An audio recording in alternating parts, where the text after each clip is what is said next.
할렐루야. 우리 주님을 사랑하시는 분들만 아멘합시다. 오늘 그리스도 안의 신앙 6페이지 말씀입니다. 옛사람이 죽었다는 직면이 왜 그렇게 어려운 이유가 죽었다는 그 말은 장애 판정 받은 사실이기 때문에 그렇습니다. 그런데 우리는 장애 판정 받았다는 그 말이 인식되지 못합니다. 왜 그러냐 하면 팔에 대한 장애 판정을 받았는데 아직 내 눈을 보면 팔이 움직이고 있고 정상적이기 때문에 복음이 얘기하는 그 장애 판정과 현실과는 너무나 차이가 있기 때문에 죽었다는 말을 이해하기가 힘듭니다. 그래서 오늘 말씀에 보면 죄의 몸이 죽어라고 되어져 있습니다. 이 죄의 몸이 죽었다는 이해가 정확하게 필요합니다. 이 죽어라는 단어가 카타르게오라는 뜻인데 멸절시키다, 제거하다라는 뜻입니다. 그러니까 모든 감각은 살아있는데 특별히 죄를 짓는 기능이 상실되어졌다라는 것을 내가 믿음으로 깨달아야 된다는 것이죠. 내가 예전에 영향을 받는 그 사람이 죽었다, 상실되어졌다, 그 모습이 없어졌다는 것을 내가 얼마나 인지하고 깨닫느냐에 따라서 죽었다는 것이 더 선명해지는 것입니다. 그래서 죄를 짓는 기능이 마비되어 몸이 죄에 대하여 불구가 되었다는 이 선언이 얼마나 내가 인식 속에서 깨달아지느냐, 이 싸움이 바로 죽었다는 직면을 해야 되는 것입니다. 좀 더 다르게 생각을 하면 우리가 건강한 사람이 병원에 갑니다. 병원에 가서 건강한 육체로 병원에 갔는데 의사 선생님이 표정을 좀 걱정스러운 표정을 지으면서 지금 당신 몸에 암이 있습니다. 그래서 이 암이 전부 다 몸에 퍼져 있기 때문에 당신은 이제 몇 달을 살지 못합니다. 라는 말을 들으면 아무렇지도 않게 병원에 갔다가 그 말을 들으면 그 사람의 인생은 완전히 180도 다른 삶을 살아가게 된다는 것을 우리는 알 수 있습니다. 또 다른 사람이 있습니다. 다른 데서 암 판정을 받고 몇 달이 못 삽니다. 되어 당신은 이제 이 생을 마감합니다. 라는 말을 들었는데 이제 좀 큰 병원에 가서 이제 검사를 다시 해보니 암이 싹 사라졌습니다. 라고 하는 이야기를 들으면 그 사람의 삶은 완전히 180도 달라진 삶을 살아가게 됩니다. 다시 말하면 이 장애 판정을 받거나 의사의 처방전을 받을 때에 우리는 자기와 얼마나 실제적으로 부딪히고 실제적으로 얼마나 느껴지느냐의 그 감각에 따라서 그 선언이 굉장히 빨리 받아들이고 흡수력이 좋다는 것을 우리가 알 수 있습니다. 오늘 금방 석광희 장로님 주치의로부터 연락이 왔는데 앞쪽에 피가 지금 많이 나던 그 부분에 피가 이 정도면 피가 거의 멎었을 것 같다라는, 멎은 것이 아니라 멈춰진 것으로 봐도 좀 괜찮을 것 같습니다 라는 판정을 받았습니다. 다시 말하면 불과 몇 시간 전만 하더라도 우리는 의사의 말에 마음이 굉장히 무너졌다가 그 말 때문에 우리는 굉장히 마음이 회복되는 그런 삶을 살아가는 것이 우리의 삶의 모습입니다. 자, 그런 일들은 우리가 급격히 받아들이고 물을 머금지 못한 그 스펀지가 물을 가까이 갔을 때 물을 완전히 흡수해 버리는 것처럼 굉장히 그 말에 영향력을 굉장히 많이 받는데 오늘 로마서 6장 6절 말씀에 예수와 함께 십자가에 못 박힌 것은 죄의 몸이 죽어 다시는 우리가 죄에게 종로를 하지 않는다라는 그 십자가의 선언을 해 주었는데도 불구하고 우리는 의사의 판정보다도 더 못한 삶을 살게 된다는 겁니다. 참 어려운 현실이죠. 다시 말하면 의사가 우리에게 당신 암입니다. 당신은 암에서 자유케 되어졌습니다. 라는 그 선언이 내가 현실적으로 받아들이는 것처럼 십자가에서 너 죄에 대하여 장애 판정을 받았어. 죄와 저주에 대해서 너는 관계없는 자야. 라는 이 선언을 우리는 의사의 말보다도 더 떨어뜨리는 허망한 인생을 산다는 거죠. 왜 그럴까요? 복음의 선언과 의사의 선언 중에 우리는 의사의 말이 내게 더 가까이 있다는 거죠. 지금 한국 교회가 술집이나 헬스장이나 식당이나 그보다도 더 못한 취급을 받고 있습니다. 하나님은 우리에게 너 이렇게 살 수 있는 존재다 라고 말을 하는데 우리는 그 이야기를 그저 감정적으로만 받아들이기 때문에 그 놀라운 십자가의 그 선언을 정확하게 받아들이지 않는다는 거죠. 다시요. 십자가에 대해서 우리가 어떻게 받아들여야 되는지를 우리가 함께 나누었습니다. 첫 번째, 아주 어린아이의 단계가 있다 했습니다. 혹시 기억하십니까? 십자가에 대한 이 세 단계의 흐름을 갖지 않으면 우리는 성숙한 신앙인이 될 수 없다는 것이죠. 맨 첫 번째 어린아이 단계는 예원이처럼 어린아이들, 그 어린아이들에게 논리적으로 설명할 길이 없습니다. 때로는 신앙을 제일 처음 받아들인 사람에게 뭐 생명이니 영생이니 이런 단어를 써서 그들을 그 자리까지 이야기하기가 쉽지 않습니다. 그래서 복음을 처음 받아들이는 사람에게는 십자가는 사람이 죽고 사람이 다시 살아났습니다 라는 이 기적과 능력적인 부분들을 전하는 거죠. 그래서 우와, 날 위해서 이런 희생적인 헌신적인 사랑을 하나님께서 나에게 부어주셨단 말이냐 라는 이 놀라운 사랑을 그 복음을 받아들이는 사람이 생각하고 받아들일 수 있도록 전하는 것이 첫 번째 사랑입니다. 그래서 이 첫 번째 사랑인 하나님이 날 위해서 희생적 사랑을 내보이셨다. 이런 사람들에게 이런 영화를 보여주잖아요. 패션 오브 크라이스트라는 그 영화의 그 처참한 십자가의 현장을 편집을 해서 보여주고 눈물 찔찔 흘리게 만들고 감동을 주는 일들이 어린아이적인 신앙생활이에요. 자, 이런 신앙을 아무리 경험을 해도 이 사람이 그리스도인답게 살기가 쉽지 않아요. 왜 그러냐면 잘 보세요. 얘는 돌짝박과 같은 거예요. 왜 그러냐면 얘는 십자가를 받아들일 때에 감동받는 기쁨으로 받아들인 거예요. 복음을 어떻게 날 위해서 헌신적으로 그런 행동을 했는가. 복음을 눈물 흘리면서 기쁨으로 받아들였기 때문에 얘는 네 가지 밭 중에 돌짝밭과 같이 기쁨과 즐거움으로 받아들이나 말씀에 반응하지 못하는 허망한 인생이 되어버린다는 거죠.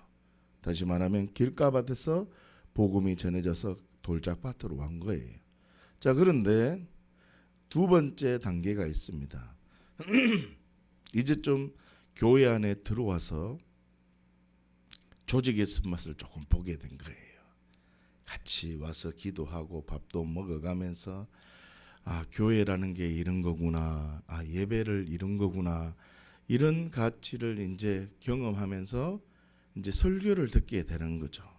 그러면서 이제 단순히 헌신적이고 단순히 어떤 눈물을 흘렸던 십자가가 아니라 이제 두 번째 단계로 내가 죽었던 곳이 십자가다라는 걸 듣는 거예요. 네가 죽은 거다라는 목사의 글글한 소리를 들으면서 그래 맞아 내가 죽은 거다. 그래서 나 죽고 예수로 살아야 되는구나 라는 이 두 번째 단계로 들어가요.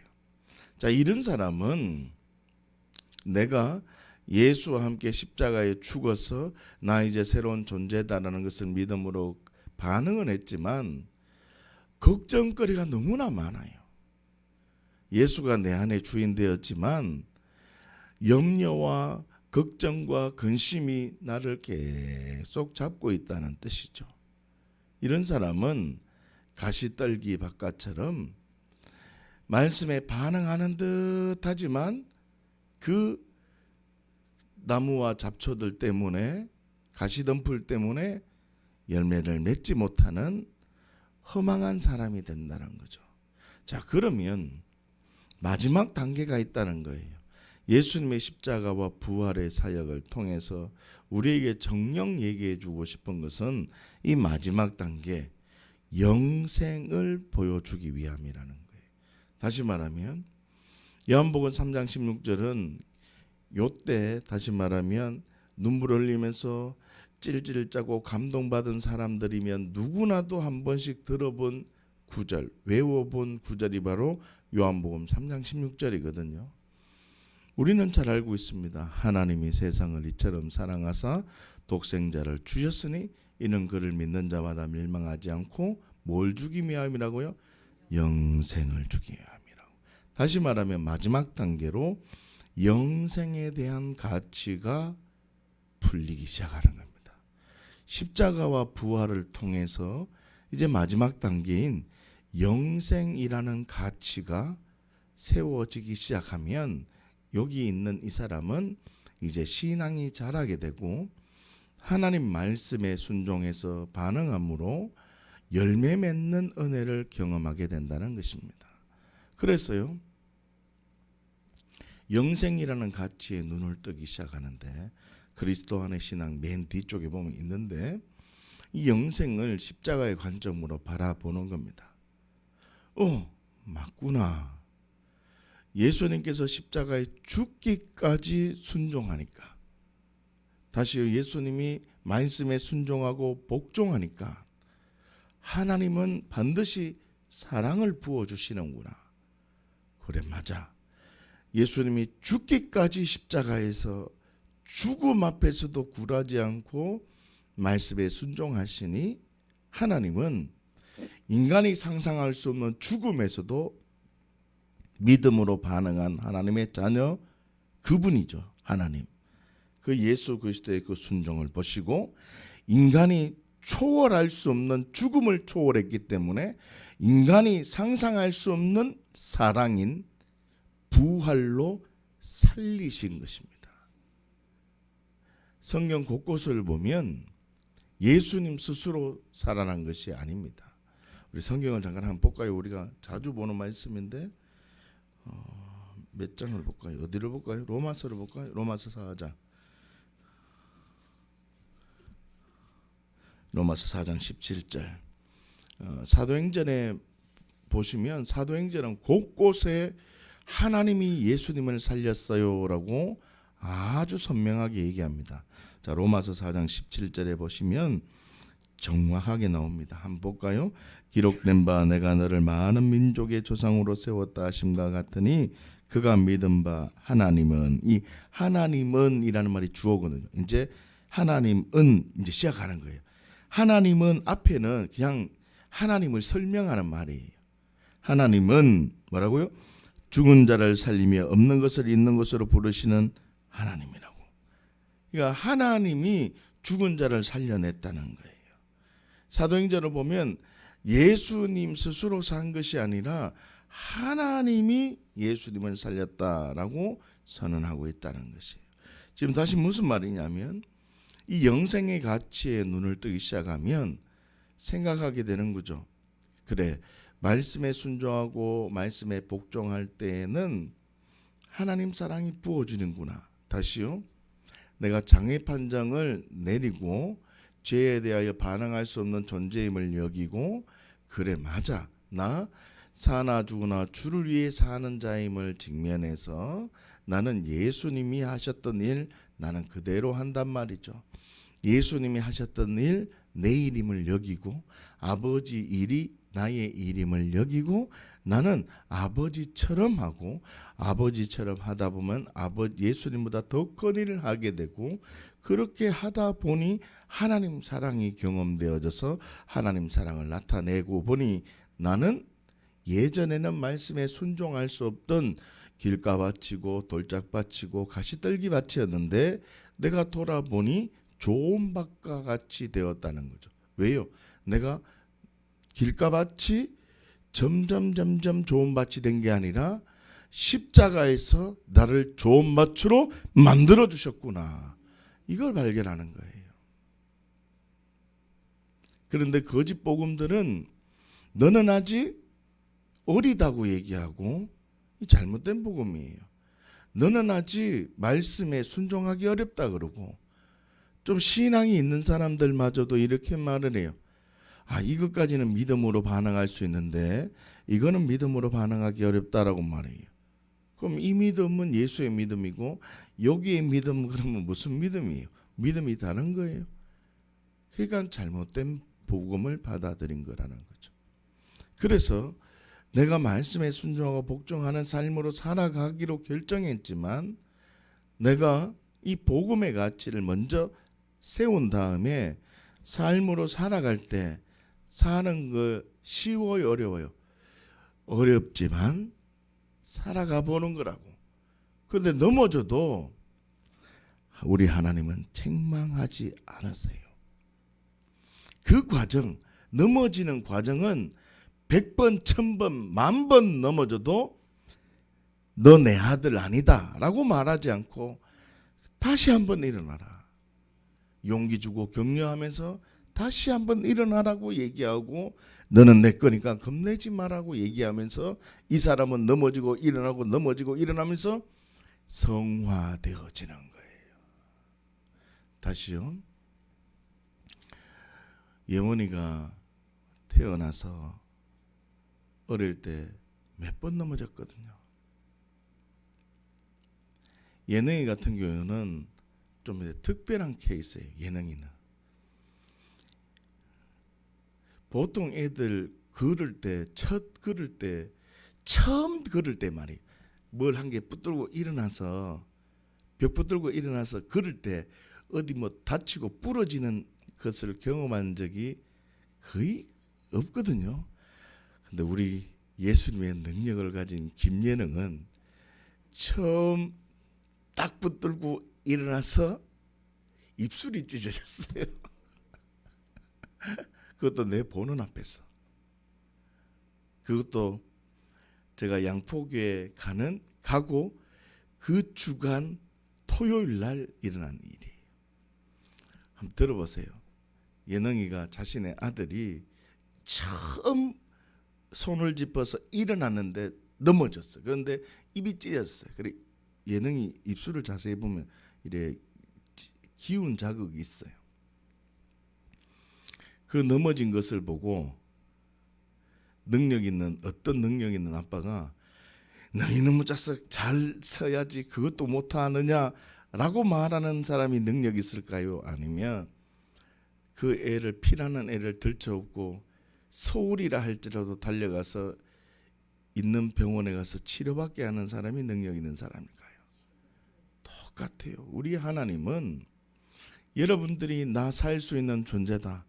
하나님 말씀대로 반응할 수 있는 존재다. 믿음을 가치를 갖고 하나님이 내 아버지임을 믿음으로 고백해서 내가 살려고 몸부림치다가 털썩 주저앉았다면 하나님은요 그 주저앉은 채 흙탕물 머금고 냄새 풀풀 나는 그 상황을 부둥켜 안고 다시금 십자가에서 그 사람 죽었음을 알리고 옷 뭐 빨고 그러지 않아요. 홀딱 벗겨가지고 좋은 옷으로 입혀서 다시 한번 해보자 하시는 분이 우리 하나님이란 말이에요. 성경에 보면 탕자라고 하는 둘째 아들이 나옵니다. 이 둘째 아들을 통해서 하나님의 마음을 알아야 되는데 이 하나님이 이 아버지가 어떻게 합니까? 그 탕자가 다 타국 땅에서 돈 다 탕진하고 돼지 먹는 지엽 열매도 못 먹는 그 상황 속에 있는 탕자가 이제 깨달아서 고국으로 들어가려고 가는 길에 보면 아버지는요 오나 안 오나 늘 지켜보고 있었다고 기억하세요. 하나님은 언제나 그 자리에 있어요. 그 자리에 있으면서 탕자가 오는 것을 보고 여기까지 온너라 그러면 내가 안아줄게 이러지 않고 그 애가 보이자마자 뛰어 달려가서 측은히 불쌍히 여겨서 그를 안고 입 맞춘다는 거죠. 그 옷에 얼마나 냄새가 났겠어요. 그 형편이 얼마나 불쌍했겠습니까? 그러나 하나님은 그 있는 것은 그대로 안으시고 좋은 옷으로 입히신다는 거예요. 지금 이 말은 자 보세요. 이 탕자가 이 사랑을 발견했는데 발견하고 난 다음에 또 아버지 돈 또 뺏어가지고 또 도망갔을까요? 하나님이 날 사랑하시는 사랑을 알았으면 날 위해 헌신한 그 놀라운 사랑의 비밀을 경험하면 경험할수록 내가 어디서 건짐을 받았는지 내가 어떤 은혜를 받았는지 내가 어떠한 사랑을 받았는지를 내가 경험했다면 이 사람은 그 일에 대해서 심각하게 고민하고 장애 판정을 내리고 나 그렇게 살 수 없는 존재다. 나는 하나님 말씀대로 살 수 있는 존재야. 라고 믿음의 진리를 세우고 다시 한번 믿음의 길을 걷는다는 거예요. 완전한 사고가 달라지고 그리스도인이라는 그 가치가 완전히 다른 가치로 살아가게 되는 것입니다. 사랑하는 주양가족 여러분, 우리는 모든 감각을 현실적인 감각에 맞추는 것이 아니라 하나님의 말씀이 내 삶에 얼마나 적용되어지고 하나님의 말씀이 현실보다 더 위대한 것으로 내가 적용이 되어질 때 그 사람이 바로 진짜 그리스도인처럼 살게 되는 가치가 세워지고 그 가치 속에서 믿음으로 한 발자국 한 발자국 내딛기 시작하면 하나님의 살아계심, 하나님의 능력을 경험하게 되는 것이고 그것을 계속적으로 또한 넘어지고 자빠지고 일어나고 넘어지고 자빠지고 일어나고 이것을 계속적으로 반복하는 것은 뭐라는 거죠? 하나님이 날 건져내 준 사랑을 묵상하지 않았다는 것이고 죽었다는 거예요. 아직 설 죽었다는 거예요. 설 죽었다는 거예요. 그렇기 때문에 내가 죽었는지를 장애 판정을 확실히 내리고 하나님 앞으로 복음의 진리 앞으로 살아가는 이 믿음의 과정이 먼저 가치가 내려지지 않으면 우리는 신앙인답게 그리스도인답게 사는 것은 불가능하다는 것입니다. 할렐루야. 우리가 지난 주간에 얘기했는데 십자가에서 죽어가고 있다는 것을 알아야 된다라고 했습니다. 지난 주간에 우리가 얘기했잖아요.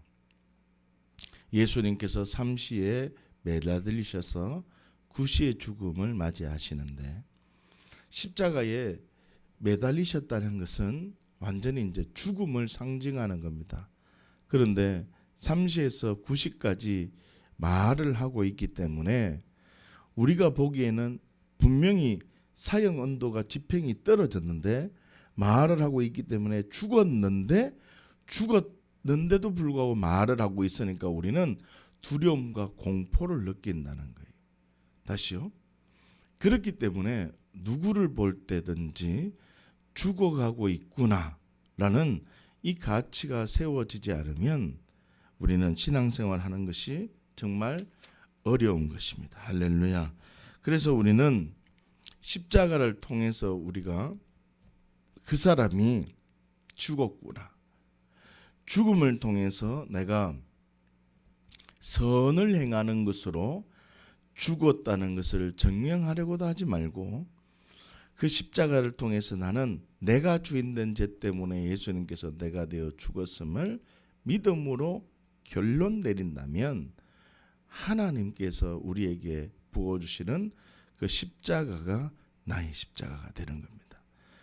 제가 지난 주간에 정말 깜짝 놀란 게 있었는데, 석광희 장로님이 이제 진정제를 놓고 맞고 있는 상황이어서 눈을 계속 이렇게 감고 있는 상황이에요. 근데 내가 이제 또 내 전공이 또 귀에 대고 얘기하는 거잖아요. 가가지고 이제 왼쪽에는 뭐 삐삐삐 하는 소리, 오른쪽에는 삐삐삐삐 뭐 장비가 많아가지고 거기서는 좀 이래 불가능할 것 같아서 왼쪽에 귀에다가 딱 대고는 석광의 주인은 예수님입니다라고 이제 귀를 보면서 귀에 대고 얘기를 했어요. 그럼 뭐 하고 이제 딱 이러는데 갑자기 눈이 떠져 있더라고. 내가 얼마나 놀랐는지 몰라요. 내가 진짜 놀랐어요. 왜 그러냐면 진정제를 놓은 상태에서 그 사람 장로님이 이렇게 눈을 감고 있는 상태거든요. 그런데 석광의 주인은 예수님입니다 하는데 눈을 펑 뜨더라고. 내가 깜짝 놀랐어요. 그래가지고 다시금 아이고야 이거 뭔 일인가 싶어가지고, 석강회가 주인된 죄 때문에 예수님께서 석강회가 되어서 십자가에 죽었습니다 라고 하니까 눈을요 하면서 눈을 감은 채로 눈동자가 사리사리 움직이는 거예요. 참 내가 그걸 보면서 하나님은 석광희 장로님을 사랑하시는구나. 뇌가 인지 영역을 덮었다 그래서 인지할 수 없다 그러는데, 그러나 하나님의 영이 그 혼의 영역을 지배해서 신앙 고백 하나 하는구나. 다시요.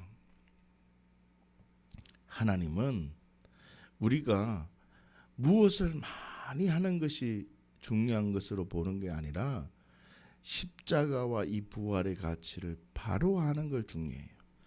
여러분, 이게 신앙의 출발인데 잘 들어보세요. 어느 주인이, 성경에 나옵니다. 달란트 비유인데, 어느 주인이 그 하인들을 불러 모아놓고는 한 달란트를 주고 5달란트를 주고 10달란트를 줘요. 그래서 내가 잠시 바깥에 갔다 올 통하니까 그 기간 동안 너희가 장사해서 이윤을 남겨라 라고 얘기를 합니다. 그럴 때 한 달란트 가진 자는 어떻게 해요? 땅에 파묻어 버리잖아요. 그런데 2달란트가, 하여튼 그 2명은 어떻게 해서든지 이윤을 남겨서 결산을 합니다. 그때 제가 이런 말을 했잖아요. 우리 하나님은 너가 얼마나 열매를 맺느냐에 집중하는 하나님이 아니다. 하나님은 네가 얼마나 많은 열매를, 네가 일을 많이 했느냐, 얼마나 너가 그 좋은 열매를 맺었느냐, 이것을 보는 것이 아니라 너가 정말 나를 믿고 나를 신뢰하느냐, 얼마나 성실하게 반응하느냐, 이것을 본다 그랬잖아요. 다시요. 그리스도인은 내가 장애 판정을 받고 십자가의 진리에 반응한 사람은 내가 하나님의 말씀에 몸부림치는, 다시요, 얼마나 많은 몸부림을 쳐느냐, 얼마나 많은 열매를 맺었느냐가 중요한 것이 아니라 내가 그 말씀을 얼마나 붙들고 내가 좋은 받침을 알고 믿음으로 얼마나 행동을 하느냐, 이것을 하나님이 더 그 과정을 보신다는 거예요. 열매를 보는 것도 중요하지만 너가 나무에 붙어 있느냐, 너가 얼마나 성실하게 반응하느냐, 이것을 하나님이 보신다는 겁니다. 자, 다시요. 지금 이제 장사 복음으로 넘어갈 건데, 우리가 십자가의 복음을 통해서 내가 주인된 죄 때문에 십자가에 죽었습니다. 단순히 어떤 죄를 던지는 수준이 아니라 내가 죽은 것입니다 라는 진리가 명확하게 내려져야 합니다. 자, 디모데전서, 베드로전서 4장을 한번 보십시다. 베드로전서, 야고보서 뒤에 있죠. 베드로전서 4장 382면에 있습니다. 신약성경 382면.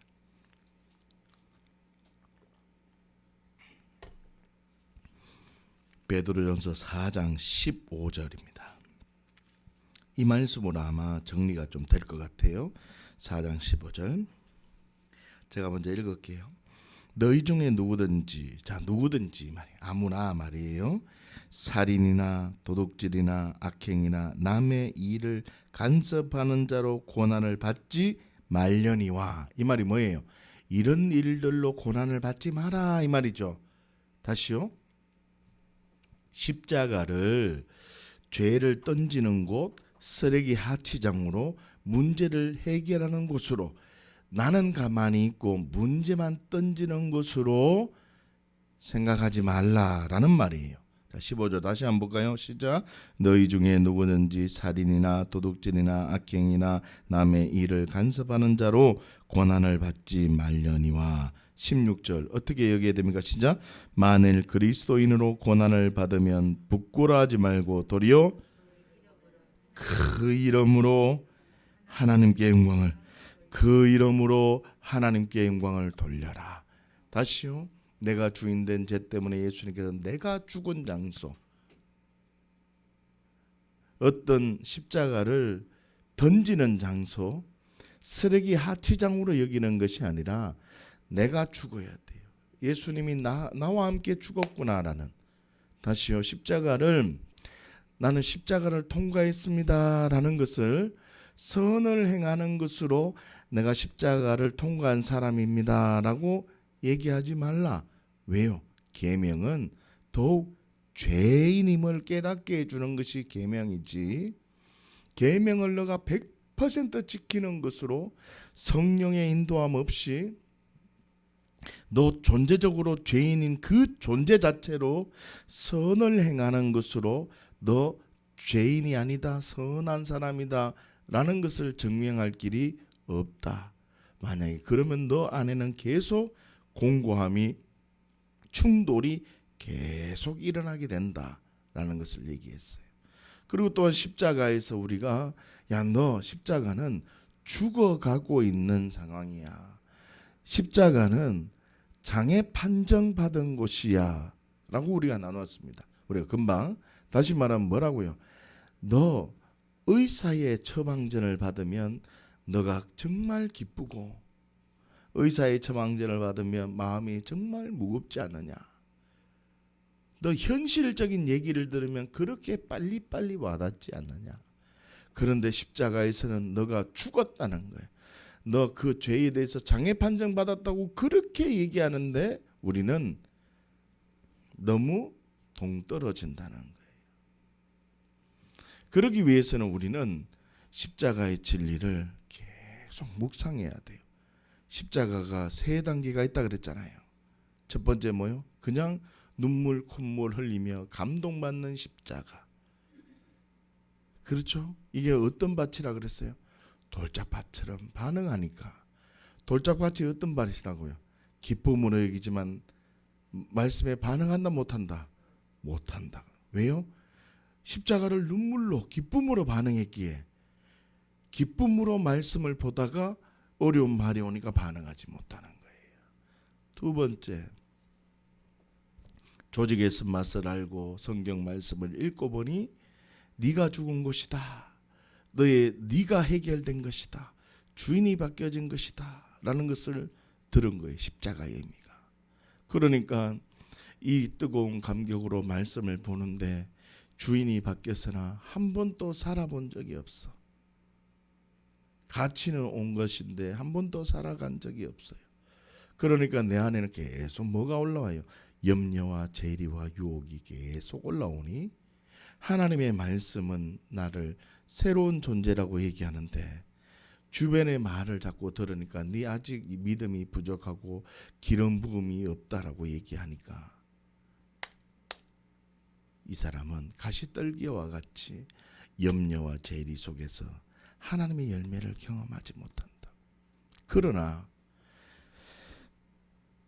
영생의 가치로 십자가와 부활을 바라본 자는 믿음이 약하든 신앙생활을 오래 했든 영생의 가치로 십자가를 바라보기 시작하면 이 사람은 살 수 있는 존재로 여기고 하나님 말씀에 순종하고 복종할 때 하나님 사랑이 경험되어지는 이 놀라운 가치를 십자가를 통해서 발견되어져서 그래 나 맞구나 하나님 말씀대로 순종할 수 있는 존재니 한번 살아보자.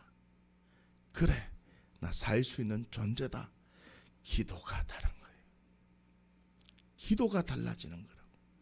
그래 나 살 수 있는 존재다. 저는 그렇게 기도하거든요. 의사가 뭐 머리 앞에 빵꾸 나가지고 지금 뭐 수술을 해야 되니 그런데 내가 그 듣고 그랬어요. 웃었어요. 네가 아무리 그렇게 죽게 봐라. 석황이나 하나님의 자녀다. 저거 메어질지어다. 오늘 전화 왔다니까요. 메워진 것 같기도 하다라고. 할렐루야. 아주 내가 마음이 좀 이제 마음이 좀 놓이더라고. 우리 주양교회 식구는 내 허락 없이 절대로 못 죽어야 돼. 저희는 죽을 수도 없고 사고도 당했어도 안 돼. 할렐루야. 아유 주야. 하여튼 아플 때 내한테 허락받고 아파야 돼. 하여튼 다시 지금 주야. 다시 돌아. 정신 차리고 다시. 그래서 다시 여기에 있는 사람은 하나님의 놀라운 그 영생의 비밀을 발견한 거예요. 그러니까 깊이 발견한 건 아니라고. 그저 그냥 순종할 때 부어주시는 하나님의 사랑을 십자가를 통해서 나에게 나타내셨구나라는 것을 알게 된 거예요. 그냥 이것만 알게 된 거라고. 그래서 어떻게 우와 나 살 수 있는 존재다. 나 그래 할 수 있는 존재다.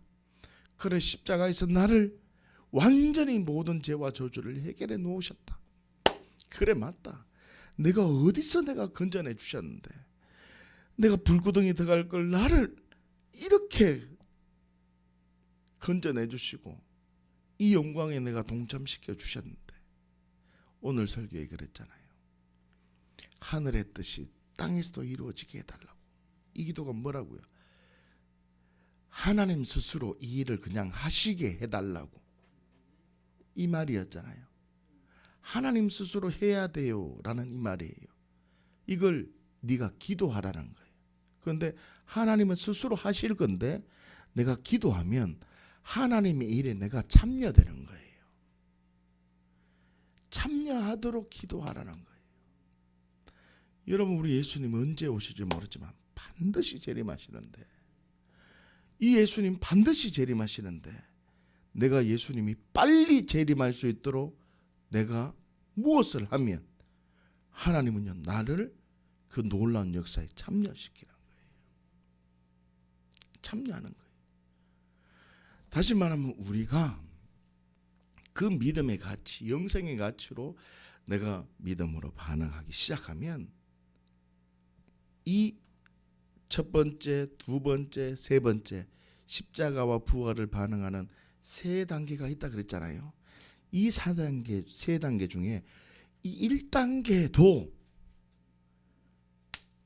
하나님이 인정하는 아들이에요.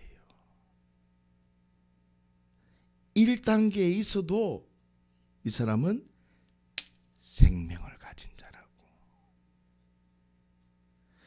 1단계에 열매가 없어도 얘는요 길가밭이 아니고 어쨌든 말씀에 기쁨으로 반응하잖아요. 기쁨으로 반응하면요, 이 사람은 성령의 인도함을 탄다는 말이에요. 하나님의 영이 있기 때문에, 생명이라는 것이 있기 때문에 말씀을 보려고 하고 하나님을 인식하게 되고 교회 한번 가볼까라고 하는 거예요.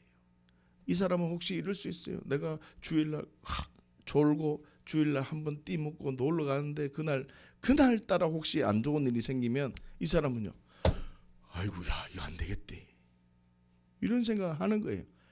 이게 좋은 생각이 나쁜 생각이지만, 잘못된 것 같지만, 그래도 이 사람은 누구를 인식하는 거예요? 하나님을 인식하니까 이 사람은 잘하든 못하든 구원은 하나님께 있다고. 우리가 이 사람 책망할 수 없어. 내가 지금 이 사람 책망하잖아요. 하나님은 날 보면서 니도 그 자리에 있다라고 얘기할 수 있어요.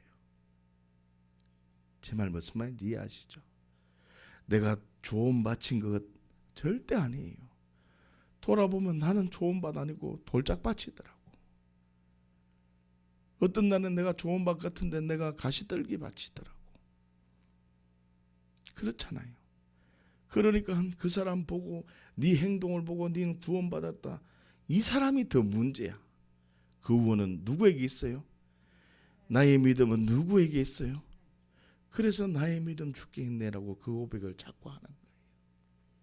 그래서 1단계보다는 2단계로, 2단계보다는 3단계로 어떻게 보면 성경을 많이 알게 된 것이지만, 그래서 가치가 더 분명해졌는 것은 사실이지만, 그러나 이 사람이 이 사람보다 더 한순간에 믿음으로 반응할 수도 있다는 거예요.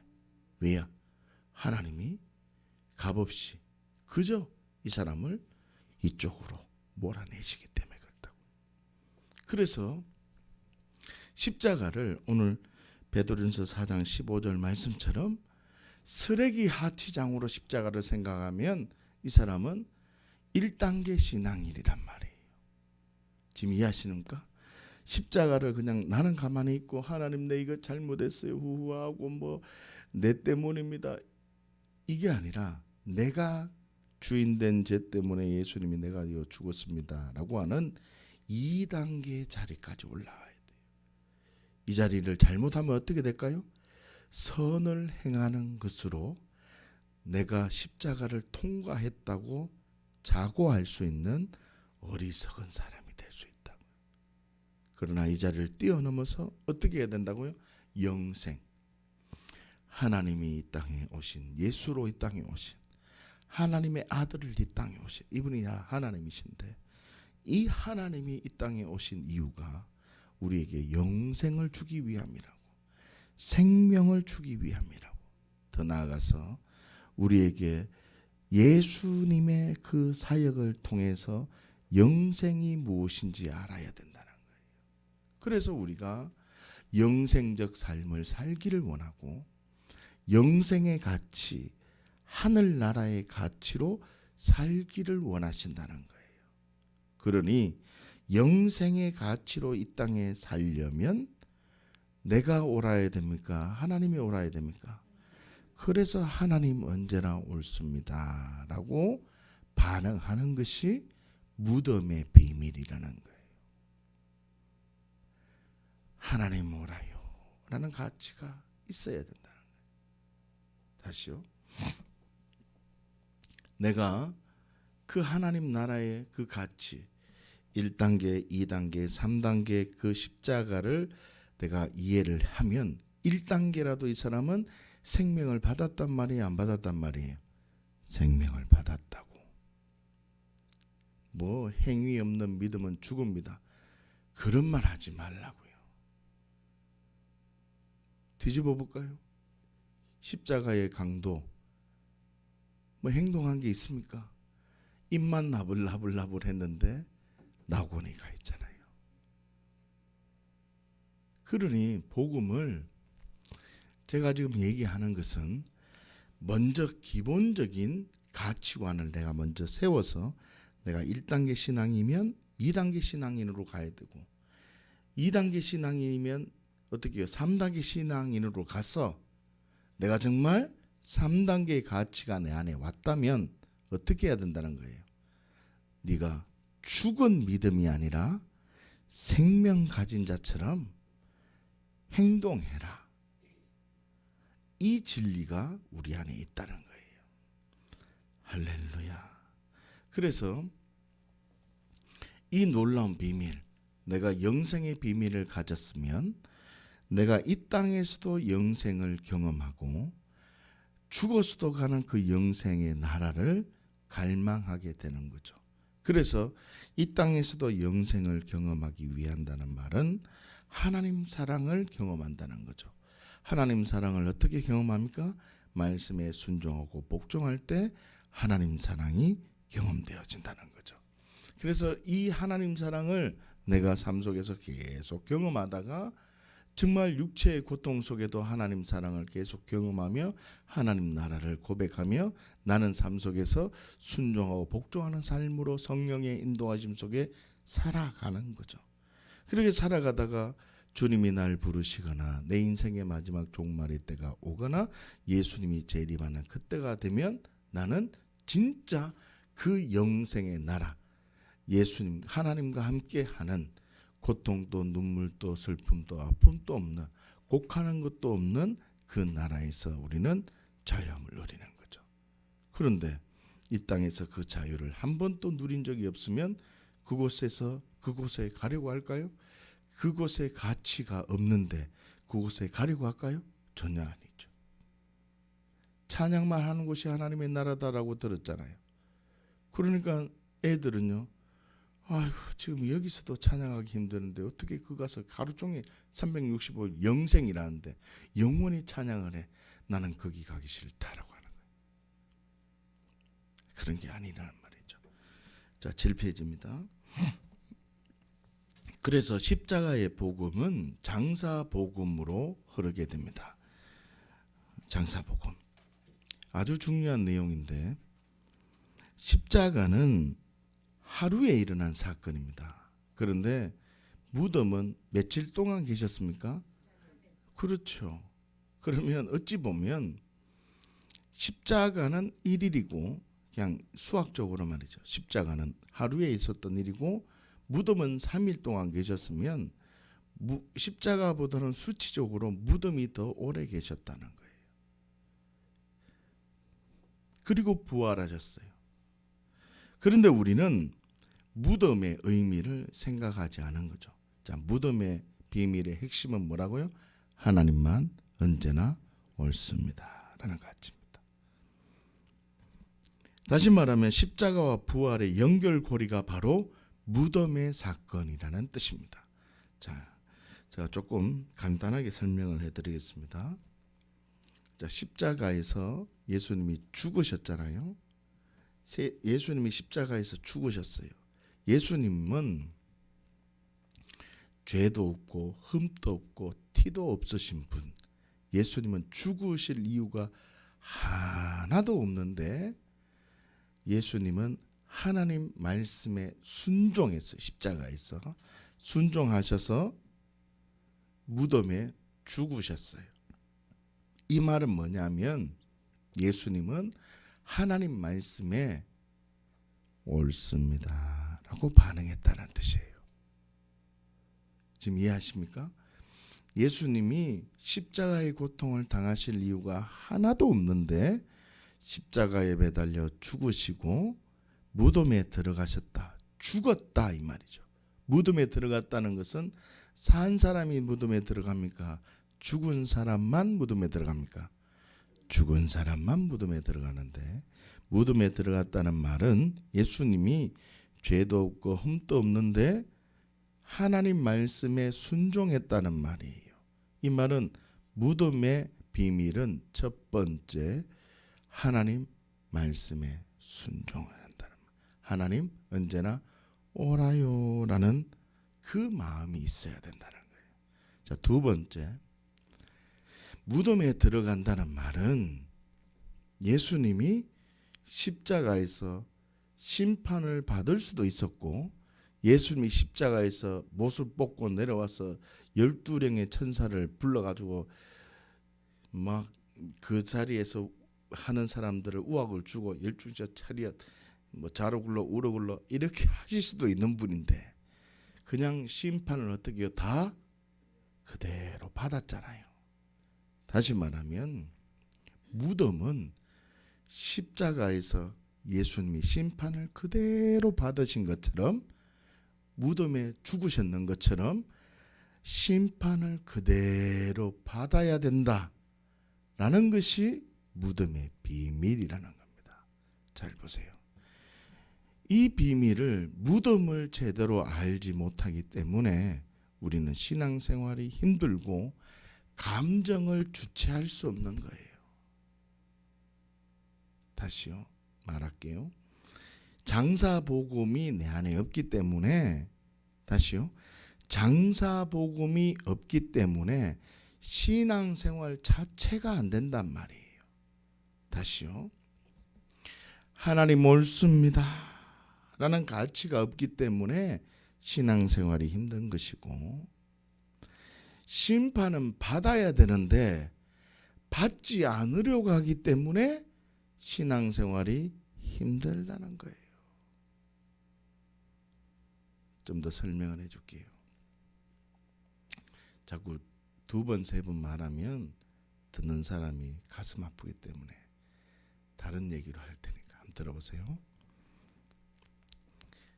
공부를 해야 돼. 너 공부를 해야 돼.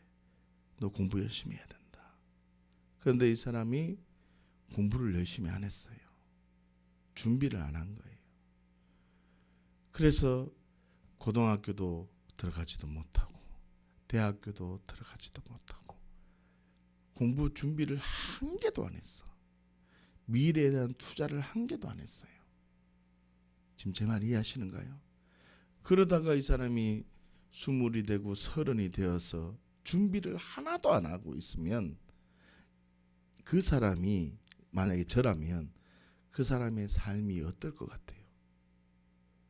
그것 때문에 내가 마음이 어렵고 힘들면 그 마음이 얼마나 어려울 것 같아요. 그런데 그것은 자기가 잘못을 해서 심판이 지금 임한 상태이기 때문에 그것은 심판을 받아야 돼요? 아니면 남 탓을 해야 돼요? 그대로 받아야지. 이걸 안 받고 인정 안 하기 때문에 자꾸 불평거리를 내고 인정 안 하기 때문에 비교의식이 생기고 마음의 염려가 생기고 불평이 생긴다는 거예요. 우리 신앙생활이 다 그래요. 한 사람 한 사람이 지금 다 전부 다 지금의 행동이 오늘의 행동이 바로 내일을 결정할 수 있다는 거예요. 어제의 행동이 오늘을 지배하듯이 지금의 행동이 내일을 결정하게 된다는 것이죠. 다시 말하면 내가 오늘 이렇게 어려운 일이 내 안에 다가오면 어제 내가 하나님 말씀에 불순종하고 교회 공동체 내에 믿음의 기도로 권면해주고 사랑의 마음으로 권면해준 그 말에 내가 믿음으로 내가 행동하지 않았다는 것에 대한 심판을 받아야 되는데 심판을 받으려 하지 않고 이 문제 해결해 주세요. 지금 하나님은 이걸 받아라 그러는데 해결해 주세요. 해결해 주세요. 이렇게 기도하니 하나님 보시기에는 이 장면이 질서가 세워진 것일까요? 질서가 무질서한 것일까요?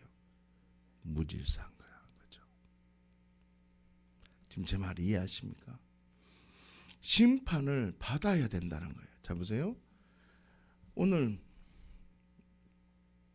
점심때 박인희 권사님이 이제 한 주간 이번 주간 교회에 계신다고 그래가지고 아이고 잘 됐으니까 가서 처리할 사람들 내가 요리는 못 해주니까 가서 보리밥을 배지고 가지고 밥 같이 먹자 그래가지고 저도 밥을 얼마나 많이 먹은지 몰라요.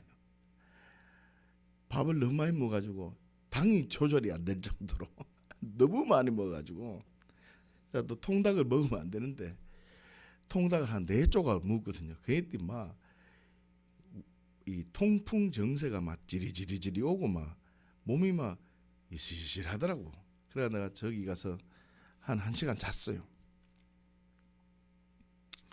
여러분 그 상황에서 또 저녁에 국수를 끓였거든요.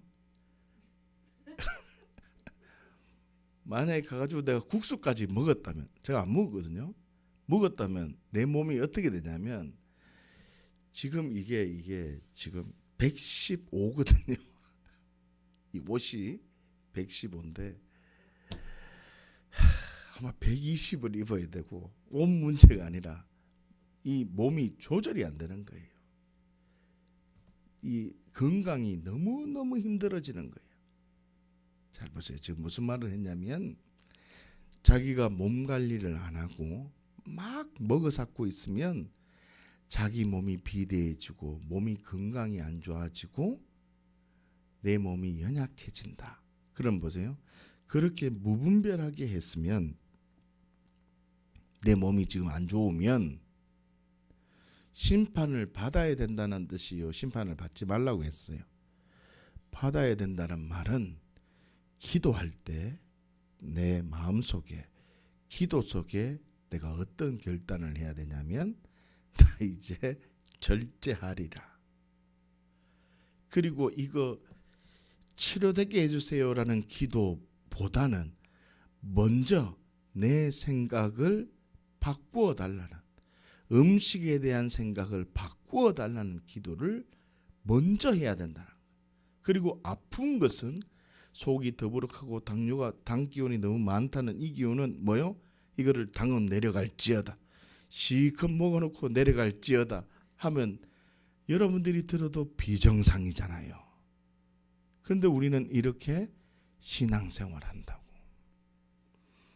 밥을 잘 먹도 하네. 불평하면서 상황이 내가 이러니까 밥을 잘 못 먹는다 얘기해. 그러면 밥을 잘 못 먹으면 힘이 있을까요? 없을까요? 힘이 있다고요? 그런 분 좀 소개시켜줘요. 내들 힘이 없다 그러는데 밥 먹는 거 보면 깨작깨작 먹어. 그러다 죽어야 돼. 그거는 방법이 없어요. 하나님 이 사람에게 식욕을 주세요. 기도해도 되지만 이 사람의 삶의 자리를 바꿔야 되고 심판을, 그 상황의 심판은 어떻게 해요? 받아야 된다는 말이에요. 다시요. 장사복음의 오늘 핵심적인 내용이니까 잘 들으셔야 돼요. 자, A라는 일에 대해서 내가 어떻게 선택을 할 수 있어요? 잘 들어보세요. 집을 내가 팔아야 돼요. 6,200만 원에 팔아야 될지 아니면 5천만 원대로 뚝 떨어서 팔아야 될지 아니면 5천만 원으로 팔아야 될지 아니면 8천만 원으로 팔아야 될지 이 선택의 기로가 있을 거 아니에요. 맞죠? 자, 기로가 있어요. 그런데 만약에 이 집을 팔았는데 8천만 원에 내가 팔았어. 내가 생각했던 것보다 더 많이 돈을 받고 팔아진 거잖아요. 맞죠? 그 다음 날 보니까 그 밑에 유전이 터진 거야. 무슨 말인지 알아요? 그러면 그 사람 돈 2천만 원 더 받고 우울증 걸려가지고 시름시름 앓다가 죽어요. 지금 제 말 이해하십니까?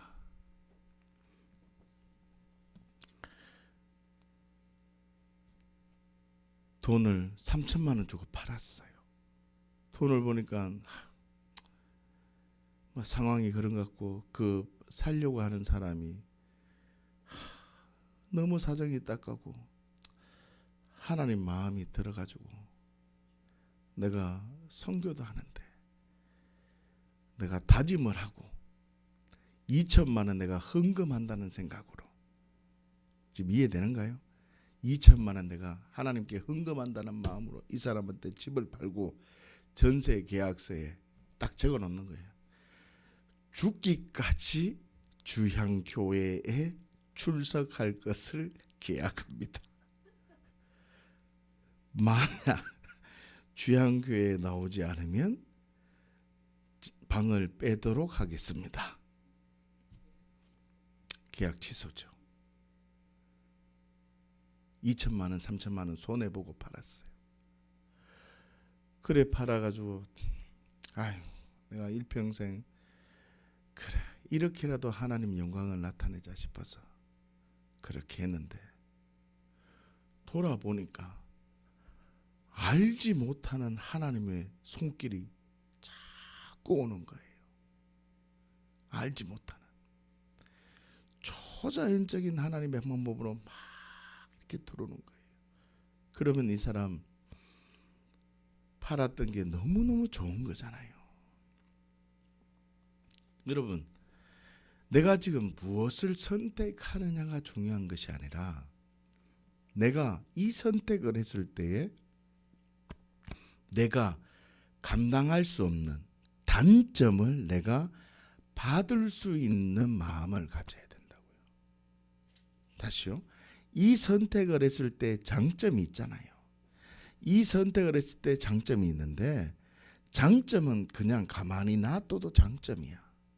그러니까 내가 이 선택을 했을 때 단점이 있고 이 선택을 했을 때 단점이 있을 때 이 두 개를 단점을 내가 안을 수 있는 걸 비교하며 안아야 된단 말이에요. 이게 바로 장사복음이라는 거예요. 이 가치가 무덤에서 세워지지 않으면 무덤 고통의 순간이고 누구도 들어가기 싫어하는 곳이 무덤이잖아요. 솔직히 죽는 게 작정되어져 있을지라도 네 지금 죽는다 그러면 얼마나 기분 나쁜지 압니까? 지금 중환자실에 산소호흡기 꽂고 오늘 내일 꼴딱꼴딱 하는 사람도 네 지금 죽는다 그래 봐요. 분위기가 이상해진다고요. 그러나 그 상황인데 네 산다. 지금은 수술 다 잘 되기 때문에 산다라고 하면 희망이 살아나는 거예요. 다시요. 장사복음은 두 가지인데 첫 번째, 하나님 언제나 옳습니다. 두 번째는 뭐라고요? 심판을 그대로 받는 거예요. 어떤 일이 일어나면 내가 잘못한 행동들 때문에 내가 선택했던 그 일 때문에 이 일이 일어난 것이기 때문에 자책하지 말고 누구 탓하지 말고 그 상황은 그대로 받고 어떻게 해요? 내가 이후에 어떻게 행동해야 될 것인가를 계속 생각하고 고민하고 믿음으로 반응해야 돼요. 이게 바로 장사복음의 핵심이라는 거예요. 다시요. 그 밑에 줄에 보면 십자가의 복음은 고난에 집중되어져 있습니다.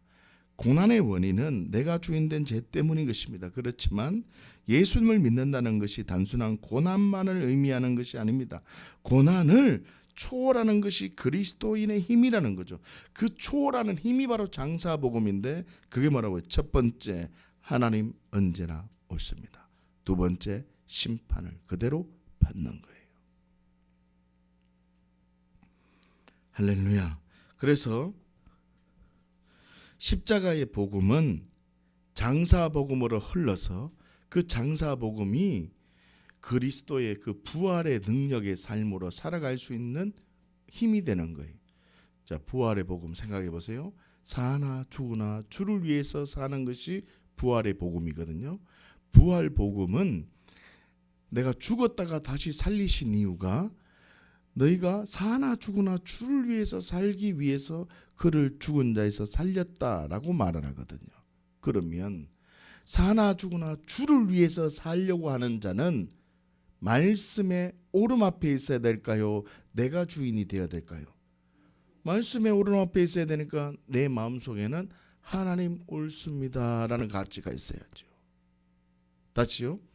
어려운 상황 속에 불평하고 원망해야 될까요? 아니면 그 심판을 그대로 받고 하나님이 뜻하신 게 무엇일까라는 걸 아는 게 하나님 사랑일까요? 너무 길지요. 예. 심판이 올지라도, 어려움이 문제가 올지라도 그 문제 속에 그 문제가 하나님 나라가 임한 것이라고 믿는 거예요.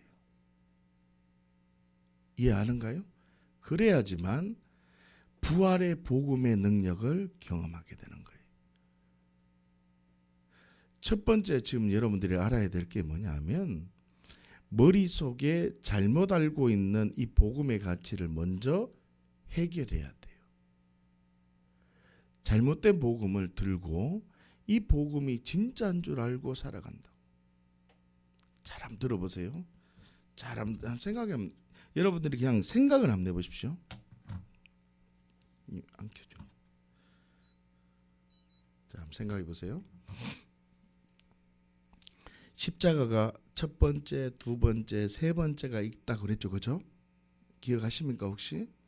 자, 이 첫 번째 있던 사람이 단 한 번도 장사 복음에 대한 비밀을 한 번도 들은 적이 없어요. 이해하시는가요? 자, 두 번째 복음, 십자가의 의미를 가진 사람도 단 한 번도 장사 복음의 비밀을 들은 적이 없어. 세 번째도 장사 복음에 대한 비밀을 들은 적이 없으면 이 사람은 10년이 가도 단 한 번도 10년 동안 들은 적이 없고 20년 동안 들은 적이 없으면 문제가 생기면 문제를 해결하려고 할 뿐이지 심판을 받고, 맞죠? 심판을 일단 받고 하나님 나라가 일단 심판으로 왔단 말이에요 지금. 그러니까 이 심판을 하나님 뜻으로 받고는 하나님 일이 오늘 이후로는 잊지 말아야 되니까, 하나님 무엇 때문에 이게 왔습니까? 하나님 내가 어떻게 해야 됩니까? 하나님의 뜻을 구하고 하나님의 은혜를 구하면서 믿음으로 살기를 결정하는 이 장사복음, 하나님 언제나 오라요 라고 하는 장사복음이 내게 안 온다면 10년 20년 돼도 이 사람은요 똑같아. 그러나 잘 들어보세요. 이 사람이 교회 한번 와가지고 그냥 어이구 날 위해서 이렇게 죽었단 말인겨, 아이고 어째 이럴 수 있는겨, 무턱대고 그냥 교회 한번 왔어. 그런데 이 사람이 두 마디를 오늘 듣게 된 거예요. 하나님은 옳다는 진리로 있어야 돼요. 심판은 그저 받아야 돼요. 이 가치가 내 안에 새겨지고 이 가치 속에서 눈덩이를 하나하나 굴려나가는 거예요. 아, 기도도 이렇게 하는 거구나. 아, 이 어려움이 생기면 이런 일로 반응해야 되는구나. 그래, 문제 해결하기 위해서 기도하는 게 아니구나. 이 어려움을 내한테 준 이유가 있구나. 하나님이 나에게 이런 일을 행하시는 일이 있구나. 그래, 맞구나. 내가 원래 하나님은 나에게 지금 이런 일을 계획해 놓으셨구나 라고 하는 하나님의 뜻을 자꾸 알게 되는 거예요. 제가 요즘 보니까 나는 처음부터 목사로 하나님 만들어 놓은 것 같아. 저는 그런 생각이 들어요. 계속 그런 생각이 드는 거예요. 계속. 그러면서 하나님이 나에게 그 진리가 완전히 흔들리지 않도록 하나님은 어떤 믿음의 결단을 하도록 인도해 주세요. 그런 다음에 이 사람은요 진짜 신실하게 삶을 걸어가게 되죠. 그 과정이 성도의 견인이라는 거예요. 성화되는 과정이라는 거예요. 다시요. 하나님 언제나 옳습니다.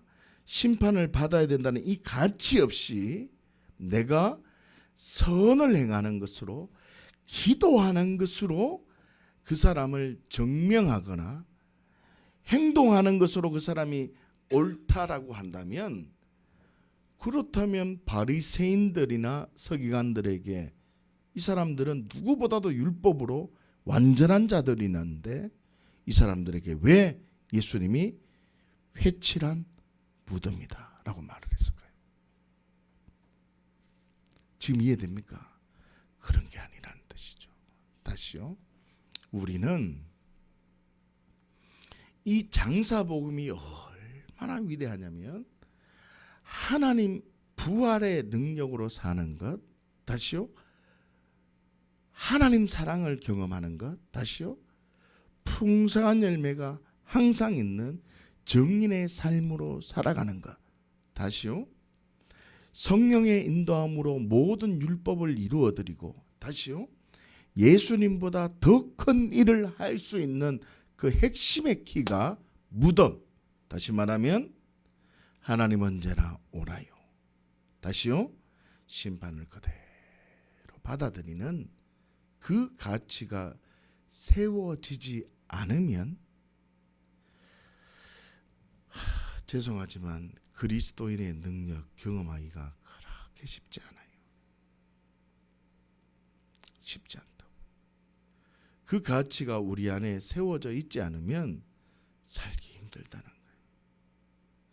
제가 이 책을 2016년쯤에 이 책을 썼는데 지금 돌아보니까 수정할 게 엄청나게 많아요. 제가 보니까 너무 말을 많이 적어놨어. 내가 보니까 어려워. 내가 오늘 와가지고 있잖아요. 어제죠. 어제 이걸 이제 내가 오늘 7페이지까지 해야 되겠다 생각을 하고 내가 이걸 글을 보는데도 내가 모르겠더라고. 내가 이 글을 보는데도 제가 다 적었잖아. 이걸 어디 뺏긴 게 아니거든. 내가 적은 거거든. 지금 내가 적은 건데도 내가 이해가 안 되더라고 보니까. 다시 말하면 그때 하여튼만 짬뽕이 내가 막 얘기를 한 거예요. 보니까 핵심은 이거예요. 그냥 하나님 언제나 옳습니다. 두 번째 뭐라고요? 심판을 그대로 받는 거예요. 자, 여기까지 이해됐습니까? 자, 이 흐름을 가지면 두 가지 장사복음의 흐름이 나타납니다. 이게 바로 이제 8페이지부터 나오는 건데, 자, 오늘은 그냥 요약이니까 한번 들어보세요. 이제 다음 주부터는 좀 이제 집중적으로 볼 거니까. 다시요. 장사복음, 하나님 언제나 오라요. 심판을 그대로 받아야 된다는 이 가치가 내 안에 있으면 두 가지의 놀라운 가치가 발견돼요. 그게 뭐냐면 첫 번째, 내 아버지는 하나님이구나라는 걸 발견하게 돼요. 그게 첫 번째. 그건 이제 다음 주부터 설명할 테니까. 이 장사복음인 하나님 언제나 오라요. 심판을 그대로 받습니다. 라는 가치가 세워지면 이제 어떤 상황에도 하나님이 내 아버지라는 게 경험되고 자녀적 관계가 형성이 되어져요. 자, 두 번째, 장사복음이 세워지면 이 사람에게는 계명이라는 게 내 마음속에 세워져요. 약속의 말씀이라는 게 내 마음에 새겨져요. 자, 이 말이 뭔 말이냐면 말씀에 순종하는 자에게 부어주시는 하나님의 사랑이 무엇인지 그 영생의 비밀이 하나 둘 경험하게 된다는 거예요. 자, 네 가지 얘기했는데 장사복음에는 두 가지의 큰 축이 있고 두 가지의 비밀이 있다는 거예요. 자, 뭘까요? 첫 번째 뭐예요? 장사복음의 큰 의미는 하나님 언제나 옳다는 걸 발견해야지만 부활의 삶, 풍성한 삶이 있다. 심판을 받고 심판을 해결하려고 하지 마라. 심판을 받고 이 심판은 하나님 나라가 부정적으로 나에게 임한 거다. 이해하시는가요? 하나님 나라가 채찍으로 온 거란 말이에요. 하나님 나라가 사랑으로 오는데 채찍의 방법으로 내한테 온 거란 말이에요. 그래서 이 하나님의 사랑을 심판을 그대로 받고 살게 되면, 장사복음의 비밀로 살게 되어지면 두 가지의 비밀을 경험하는데, 하나님이 내 아버지가 되는 비밀을 경험하게 되고, 두 번째는 내가 어떻게 해요? 계명이 하나님과 나와의 계명, 언약이 성취되기 시작해요. 말씀에 순종하고 복종하는 자에게 부어주시는 하나님 사랑이 경험되어져서 결론적으로 내 안에 예배가 일어나게 돼요. 뭐가 일어난다고요? 예배가 일어나요. 진정한 예배. 다시 말하면 이 예배를 통해서 사나 죽으나 주를 위해 사는 삶으로 가치가 전환되어진다는 거예요. 지금 제 말 이해하시는가요? 이게 여러분들이, 제가 뭐 지금 한 5분 정도밖에 안 되었잖아요. 이 말을 한 지가. 이 5분의 내용을 제가 여러분들이 모두 다 이 장사복음이 이런 거구나, 십자가가 이런 거구나, 이런 것을 기도할 때 이렇게 해보는 거야. 그냥 자기 스스로에게 설득을 해야 돼요. 내가 말을 해봐야 돼. 여러분들에게 가장 필요한 기도가 뭐냐면요, 심판을 받는다는 기도예요. 이 가치가 안 나오는 거예요. 저와 여러분들의 삶 속에 어떤 어려움이 생기고 사건 사고가 생기는 요인은 어찌 보면 하나님의 심판이, 하나님의 심판, 그 하나님의 부르심이라는 거예요. 그 하나님의 부르심을 통해서 책망하지 않고, 이 부르심, 하나님은요 눈을 감으며 그 고통받는 자녀의 모습을 알지만 채찍을 하는 거예요. 왜요? 채찍을 왜 할까요? 자녀에게 심판만이 아니라 자녀가 잘 되기를 원하는 마음으로 회초리를 대는 거잖아요. 죽으라고 때리는데 진짜 죽이려고 때립니까? 아니면 잘 되기 위해서, 그 습관 고치기 위해서 그러는 겁니까? 우리는 잘 알잖아요. 하나님이 그런 분이 나는 거예요. 이 비밀이 저와 여러분들이 새겨지고 발견되어지면 우리의 삶 속에 하나님의 크신 은혜가 부어져요. 기본적으로 하나님의 복을 줄 수 있는 그릇을 만들어야 된다는 거예요. 여러분 잘 보세요. 나는 왜 이럴까요? 그러지 말라고. 하나님의 나라의 집에는, 그 집에는요, 큰 집에는 금그릇, 은그릇, 질그릇, 나무그릇, 그릇이 많다고요. 여러분들 다 그릇이 다 다르잖아. 옆에 사람 얼굴 보세요. 눈, 코, 입 다 비슷하게 다 생겼지만 다 다르잖아요. 그릇 또한 달라. 이래 보고 있으면 그릇이 다 달라요. 쓰일 그릇이 다 다르다니까. 그릇이 다 달라요.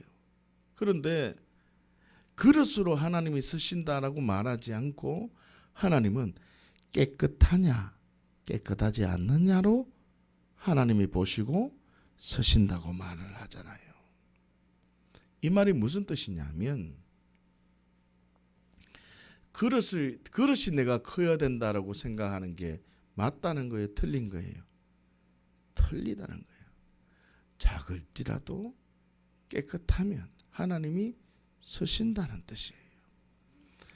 그 말은 하나님 옳다는 가치가 내 안에 있어야지만 주를 위해 살게 되고, 심판을 받는 이 가치가 있어야 쓰이게 되는데, 그리스도인에게 가장 큰 잘못된 가치가 심판을 받으려 하지 않고 심판을 해결하려고 한다는 거예요.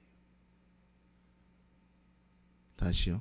심판을 받으려 하지 않고 심판을 해결하려고 한다고. 하나님과 맞짱 떠가 싸워서 이기려고 한다는 거예요. 그건 하나님의 뜻이 아니라는 거예요. 그게 건강한 신앙이 아니라는 거예요. 그 신앙 좋은 게 아니에요. 심판을 받고 이 심판의 뜻을 모르면 목사한테 물어봐야지. 묻는 사람이 없어. 이 심판이 왜 왔는지 내가 기도하는데 알지 못하면 주변 사람한테 얘기하고 하나님의 뜻으로 구해야죠. 그러면 하나님의 은혜가 경험되어지고 믿음이 자꾸 성장되어지는 거죠.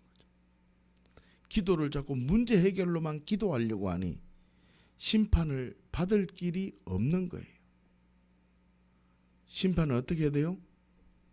심판은 어떻게 해야 돼요? 받아야 돼. 자기가 그래 살아놓고는 그거 심판을 안 받으려고 그래. 그럼 될까요? 안 될까요? 안 된다니까. 보고 있으면 심판 받을 행동을 엄청나게 많이 하지. 목사는 계속 기도하지. 하나님, 심판을 거두어달라고. 거두어달라고. 여러분, 그런데 우리가 이 장사복음의 비밀을 바로 깨닫지 못하면 죄송한 얘기지만 그리스도인답게 사는 삶을 살 수가 없어요. 그 사람이 아무리 십자가의 복음, 영생의 비밀을 잘한다 할지라도, 막 성경에 능통할지라도 여전히만 내가 살아가지고 뭐 그러면 안 되냐 이 손가락질하고, 기도 그렇게 하면 안 되냐고 그렇게 얘기하고, 그러면 안 돼요. 하나님은, 우리 예수님은요, 그렇게 책망하실 때는 책망하셨지만 계속 안아주고 설득해주고 이해시켜주고 가르쳐줬다는 거예요. 왜요? 그 사람 옳은데 내 말도 한번 들어보라는 거예요. 이게 맞다는 거예요. 상대방도 옳음을 인정해주고, 그렇게 해서 마음이 열리게 해서 하나님의 놀라운 비밀을 경험하게 해주는 거죠. 여러분 기억하십시오. 장사복음은 복음의 꽃이에요. 꽃. 그리스도인답게 살아갈 수 있는 그 핵심의 꽃이 바로 장사복음이에요. 장사복음은 뭐라고요? 하나님 언제나 옳습니다. 하나님 언제나 옳습니다. 제가 조금만 더 쓸게요. 다윗이 나단을 통해 가지고 책망을 받아요. 그런 다음에 근심하고 있다가 네 아이가 병들다는 소식을 들어요. 그럴 때 다윗이요, 기도하고 애쓰다가 자녀가 죽었다는 소식을 듣고 그 간원들이요 수근수근거려. 누구 하나도 다윗에게 얘기해 줄 생각을 안 해. 왜 그러냐면 얘기하다가 지가 죽을 것 같으니까. 그런데 다윗이 그 수근수근거리는 소리를 듣고 일어나서 내 자녀가 죽었냐, 그 소리를 듣고는 벌떡 일어나서 음식을 먹고 완전한 새로운 삶을 살아요. 즉시. 왜 그럴까요? 심판을 받는 하나님 오름 앞에 있는 그 훈련이, 그 시간이 있었다는 거예요. 이거 해결해 주세요라는 그 시간을 떠나서 하나님께 있고, 하나님이 맞습니다, 내가 틀렸습니다, 하나님의 뜻이 도대체 무엇입니까? 라고 하는 그 진리 안에 있는 그 시간이 있었다는 거예요. 여러분 그리스도인의 능력을 경험하기를 원하십니까? 하나님 언제나 옳습니다. 기도의 능력을 경험하기를 원하십니까? 심판을 그대로 받고 그 심판을 통해서 하나님 나라가 임한 것을 알고 하나님의 뜻이 하늘에서 이루어진 것처럼 땅에서도 이루어지게 해달라는 그 비밀로 나아갈 때 하나님의 크신 은혜가 풀어지는 것입니다. 이 은혜가 경험되어지는, 그래서 그리스도 안의 신앙으로 승리해 나아가는 우리 죄한 가족 모두가 되시기를 예수님이 축복합니다. 기도하겠습니다. 하나님 감사합니다.